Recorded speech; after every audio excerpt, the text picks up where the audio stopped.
Hey there, everyone. How you doing? So I wanted to review a property that I already own and kind of lay out two options that I have for the property.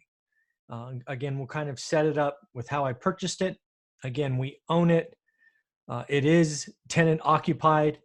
And I want to kind of paint for you two things that I'm considering right now. And I'd love to hear from you what you think the right answer is.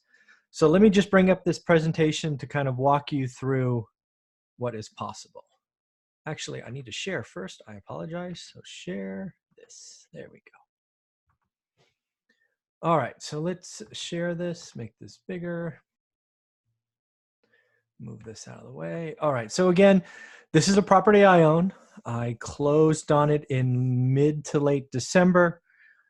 There's a tenant in it. I did not want to give any kind of notice on vacating or rent rise until after Christmas. I just didn't think it was the right thing to do as just a human being. So now it's in the middle of January and I have two options, and I want to know what you guys think. So again, we'll set up the house. This is the house. You've seen a picture of it before. I think I talked about it. It was bought right on the MLS. It was listed for 120. I offered 90. They came back at 100. I accepted. I pegged the ARV after my pride of ownership rental at 180 grand. Could be 175, could be 185. So I split the difference. It's a 3-bedroom, 1 1/4. It is currently rented for $995. The actual rent, fixed up pride of ownership, because I own several literally within walking distance to this house, is $1,295. So roughly $300 under market. But here's the riddle. I could go in and just repair some things around the tenant, or I could do the full remodel, right? Remove them, all of that. And those are going to have different impacts on time. They're going to have different impacts on value and the like. So I thought I would run these through in detail because I really haven't decided which avenue we're going to go down. So in essence, option one, I have to give the tenant a 90-day notice, right? Which is 3 months to vacate, at which time they continue to pay their $995. Pretty much nothing happens. Maybe do some touch-up repairs if there's any safety issues, but no real meaningful repairs will get done. Then once vacated, I spend somewhere between $30,000 and $35,000, new kitchen, new bath, new floors, new paint, new windows, new doors, all of those normal things. The repairs will take somewhere between 4 and 6 weeks, right? Because it's kind of the full gut. Let's just say it takes an additional 2 weeks to rent for $1,295 because I will be going top of market. And then, we look to sell for $180. This puts the time frame of selling probably in May.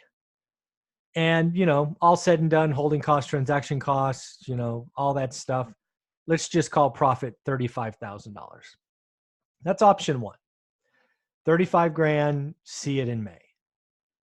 Option two is something I'm considering, and I could go in and raise rents. It's a single family home, so it's not subject to rent control in California. The tenants could decide to stay. They're actually Section 8 tenants. So maybe the raise of $300, which again is market, will, some of that will be paid by them. Some will be paid by Section 8. I don't know. That's not for me to decide. That's for the program to decide. Maybe the tenant decides to stay because, again, they are there. Their kids going to school, all that stuff. I do feel like I need to perform some upgrades just because I don't feel the house I don't feel good owning it, frankly. So it needs a new bathroom. I could patch around it, but then that would just exacerbate problems. So I'm going to gut the bathroom. I've already gotten a bid just to do the bathroom, $5 grand. That's new tub, new shower. We're going to tile the wall around the shower, around the tub, sorry, or shower, whatever, you know what I mean. Then new toilet, new vanity, new mirrors, new lights, probably new vent, new floors, new tile floors. So we're doing that. The heater is being checked. I am very, very confident I'm going to replace the heater, the wall heater in the house. And then I will paint the exterior. That right now I'm thinking is going to cost me right around 10, might be 12 grand when all's said and done. But if I do that, you know, basically what I do is I leave most of the floor alone when replacing the bathroom because it's livable now. They're there. They've lived there for years. The kitchen stays the same. It's cluttered, but functional. There's no safety issues. It doesn't have the granite countertop or anything, but the countertop is fine. You know, so there's things that I could do to keep it there. And then, you know, let's just assume, right, the tenant takes the 12, or not, yeah, stays at $12.95.